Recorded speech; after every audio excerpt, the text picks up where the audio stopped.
एक जमाने में दुनिया स्टर्लिंग पाउंड के आगे झुकती थी, फिर अमेरिका ने ऐसा खेल खेला कि अमेरिका राजा बना और हम सब उसके गुलाम, डॉलर के कारण। हेलो एवरीवन, पिछले सेशन में करेंसी की जर्नी देखते देखते हम डॉलर तक पहुंच गए और हम वहां तक पहुंच गए जब डॉलर ने अपनी मनमानी करनी शुरू कर दी। तो आगे बढ़ते हैं, आगे क्या होता है। दूसरा वर्ल्ड वॉर खत्म हुआ, सभी देश जैसे कि Britain, Germany, Soviet union, France ये लगभग खत्म हो गए थे। सिर्फ जो यूएस था वो एक अच्छी कंडीशन में था, बाकी सभी की हालत बहुत खराब थी। पूरी दुनिया का गोल्ड यूएस के पास आ चुका था, पूरी दुनिया का फाइनेंशियल सिस्टम पूरी तरह कोलैप्स हो गया था। अब यूएस के पास ज्यादा पैसा, ज्यादा गोल्ड था। लेकिन सेकेंड वर्ल्ड वॉर के बाद यूरोपीय कंट्रीज और जापान, इन सब की हालत बहुत खराब थी। उन्हें खाने पीने से लेकर हर चीज में इश्यूज आ रहे थे और वे दूसरे देशों से इंपोर्ट करने की कोशिश कर रहे थे। अब उनके पास ना करेंसी थी और ना गोल्ड। अब यूएस को ये डर था कि पूरी दुनिया का फाइनेंशियल सिस्टम बर्बाद हो जाएगा और यूएस डॉलर का जो फायदा वो ले रहा है ना, वो खत्म हो जाएगा। तो इसके सोल्यूशन के लिए 1944 में 44 देशों के 700 रिप्रेजेंटेटिव यूएस के न्यू हैम्पशायर स्टेट में ब्रेटन वुड्स नाम के एक जगह पर एक साथ इकट्ठे होते हैं।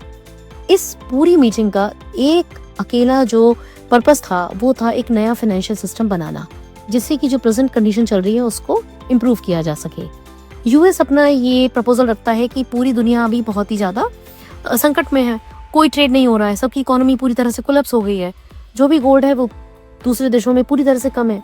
तो इसका एक ही सॉल्यूशन है कि आप अपनी करेंसी के बजाय सभी ट्रेड यूएस डॉलर में करें और हम एक प्लेज और गारंटी लेते हैं कि 1 आउंस गोल्ड यानी 28.3 ग्राम गोल्ड के बदले हम $35 देंगे।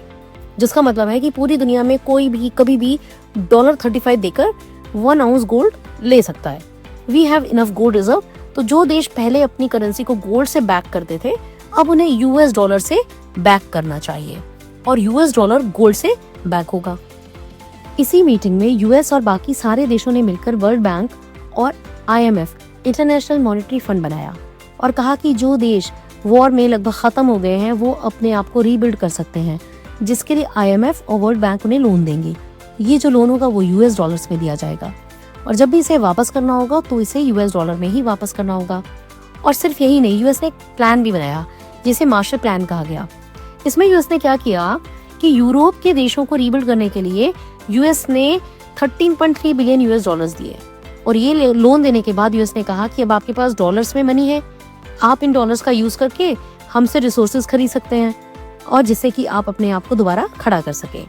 आज भी कई देश यूएस डॉलर्स में डिनोमिनेटेड बॉन्ड्स इशू करते हैं जिन्हें 10 साल में रीपे किया जाना होता है।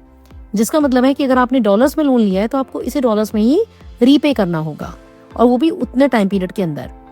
यूएस ने लॉन्ग टर्म चाल चली थी, उसे पता था कि सभी देशों को लोन्स की जरूरत है, वो लोन लेंगे और यूएस इस अपॉर्चुनिटी का फायदा उठाने के लिए बहुत डेस्परेट था। यूएस पूरी दुनिया में यूएस डॉलर चाहता था कि दुनिया का पूरा फाइनेंशियल सिस्टम यूएस डॉलर से ही रन होना चाहिए और कोई भी करेंसी नहीं, क्योंकि इसके बहुत सारे एडवांटेजेस थे। अब आप सोच रहे होंगे कि सब यूएस से क्यों एग्री कर रहे थे, क्यों यूएस की हर बात को एक्सेप्ट कर रहे थे। For that you have to understand that gold ज्यादातर पूरी दुनिया में 2 जगहों पर प्रोड्यूस होता था। एक था साउथ अफ्रीका और दूसरा सोवियत यूनियन। यूरोपियन कंट्रीज और साउथ अफ्रीका, सोवियत यूनियन, इनके रिलेशंस बहुत अच्छे नहीं थे, इसलिए ट्रेड उनके बीच में होना भी बहुत मुश्किल था। इसलिए उन सब ने यूएस के प्रपोजल को मान लिया। और ये भी सच है कि यूएस ने यूरोप को रीबिल्ड करने में बहुत मदद की थी। इसीलिए आप देखेंगे कि आज तक यूएस के रिलेशंस यूरोपियन कंट्रीज के साथ बहुत अच्छे हैं। और एक तरफ आप मान भी लीजिए कि अगर बाकी देश यूएस की बात नहीं मानते तो उनके पास ऑप्शन क्या था। पूरी दुनिया में यूएस डॉलर सर्कुलेशन में था और बाकी सारे देश एक दूसरे की करेंसी पे ट्रस्ट नहीं करते थे, तो यूएस डॉलर को छोड़कर और कोई ऑप्शन ही नहीं था उनके पास। ठीक है, कम से कम वो जानते थे कि यूएस डॉलर के बदले में उन्हें गोल्ड मिल सकता है। यूएस डॉलर का यूज करना बाकी सारी देशों के लिए कंपलसरी हो गया था, जैसे आज के भी समय में कंपल्शन है, उस समय भी कंपल्शन था। और यही वजह थी कि यूएस जो कह रहा था बाकी सभी देश कर रहे थे। लोन से लेकर ट्रेड तक सभी कुछ डॉलर्स में होने लगा था। But just having the gold was not the final move.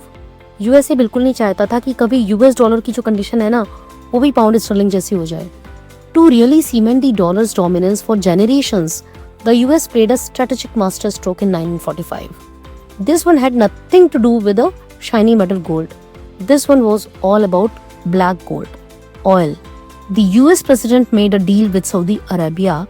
The terms were very simple. चलिए समझते हैं वो क्या था। अरब देशों के पास ऑयल था, लेकिन वो उसे ढूंढ नहीं पाते थे, उसको निकालने की टेक्नोलॉजी नहीं थी, ओपन मार्केट में बेचने और प्रॉफिट कमाने का आइडिया नहीं था, और इन सब चीजों में अमेरिका को महारत हासिल थी। अमेरिका के कारण सऊदी अरबिया का एक जैकपॉट लगा। सऊदी में एक बहुत बड़ा ऑयल फील्ड निकला और यहीं से सऊदी अरबिया के अंदर यूएस के बेसेस बनने लगे। अब यूएस कंपनीज टेक्नोलॉजी का यूज करके ऑयल निकालती और मार्केट में बेचने का पूरा प्रोसेस संभालती। सऊदियों को दो चीजें देखनी थी। एक तो उन्हें ऑयल निकालने के लिए यूएस की तो जरूरत थी ही थी, उन्हें सेफ्टी के लिए भी, अपनी सिक्योरिटी के लिए भी यूएस की जरूरत थी, क्योंकि जब वर्ल्ड वॉर चल रहा था तब यूएस कंपनीज ने सऊदिया के अंदर अपने बेस बनाए थे ऑयल एक्सट्रैक्शन के लिए। उस समय इटली ने सऊदी के अंदर यूएस की फैसिलिटीज पर बॉम्ब्स वगैरह गिरा दिए थे। तब से सऊदियों को अपनी सिक्योरिटी को लेकर बहुत चिंता रहती थी। तो सऊदी चाहता था कि यूएस उनकी सिक्योरिटी देख ले, और क्योंकि यूएस एक सुपर पावर है तो बाकी देश फिर उसके ऊपर नजर नहीं डालेंगे। इस तरीके से ये पूरी बैकग्राउंड स्टोरी है जो आपको जाननी चाहिए। अब हम आते हैं वापस अपने 1944 के ब्रेटन वुड एग्रीमेंट। जब ये साइन हुआ था ना, उसके ठीक एक साल बाद 1945 में यूएस सऊदी किंग को कन्विंस करता है कि वो ऑयल निकालने में हेल्प करेंगे और आपको सिक्योरिटी भी प्रोवाइड करेंगे, मगर साथ में एक कंडीशन रख देते हैं कि आप पूरी दुनिया में जब ऑयल बेचेंगे ना तो उसकी सारी पेमेंट्स आप यूएस डॉलर में लेंगे, किसी और करेंसी में नहीं। और सऊदी इस बात के लिए एग्री कर जाता है। बाकी देशों के पास ऑयल खरीदने के लिए यूएस डॉलर होना अब कंपलसरी हो गया था, इसलिए उन्हें भी अपने रिजर्व में यूएस डॉलर रखने पड़ रहे थे। ऑयल मॉडर्न इकोनॉमी का सबसे पावरफुल प्रोडक्ट था और सऊदी डील के बाद बाकी देशों ने भी ऑयल को केवल डॉलर्स में ही एक्सेप्ट करना शुरू कर दिया था। A new king was crowned and for a while it was working perfectly. मगर इसके बाद क्या होता है, यूएस अपने आप को थोड़ा और आगे बढ़ाता है। ऐसा लगा कि उसके डॉलर्स जो पूरी दुनिया में फैले हुए हैं, सभी देश मिलकर उन्हें गोल्ड में कन्वर्ट करने आ जाएंगे। ये जब फीलिंग यूएस को आई तो उसने क्या किया, जितना गोल्ड उसके पास था उसने उससे ज्यादा करेंसी प्रिंट करना शुरू कर दिया और इंटरनेशनल मार्केट में यूएस के पास गोल्ड से ज्यादा यूएस डॉलर्स फ्लोट करने लगे। ये तभी हो सकता था कि सभी देशों के लोग एक साथ आकर यूएस डॉलर्स को गोल्ड में कन्वर्ट करते, जिसकी बहुत ही कम प्रोबेबिलिटी थी। हाँ, एक कंडीशन में ये हो सकता था, अगर बाहर के गोल्ड मार्केट में गोल्ड की कीमत बढ़ जाए तो, मतलब अगर बाहर के गोल्ड मार्केट में गोल्ड महंगा हो जाए तो आप क्या करेंगे, यूनाइटेड स्टेट्स से सस्ता खरीदेंगे और बाहर के गोल्ड मार्केट में उसे ऊंचे दामों पर बेच देंगे। इससे सभी को फायदा होगा। तो यूएस को इस बात का ध्यान रखना पड़ा कि बाहर के गोल्ड मार्केट के रेट्स यूएस डॉलर के आसपास ही रहें, वरना वो बड़ी मुसीबत में पड़ जाएगा। और यही कारण था कि यूएस को मार्केट प्राइसेस को स्टेबल रखने के लिए गोल्ड खरीदने के लिए मजबूर किया गया, क्योंकि गोल्ड मार्केट में गोल्ड की कीमत डिमांड और सप्लाई के आधार पर घटती बढ़ती है।